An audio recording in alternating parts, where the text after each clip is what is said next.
kahle kodwa sihamba kahle. Why wehlile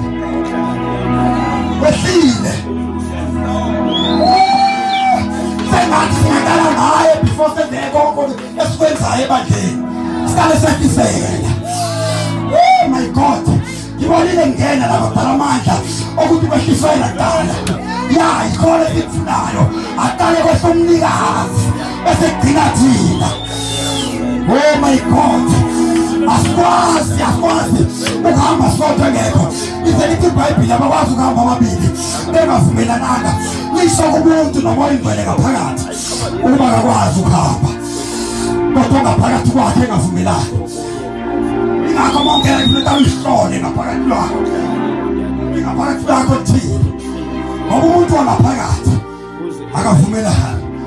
Yilapho ukuthi mayisehlile kunento esinjalo.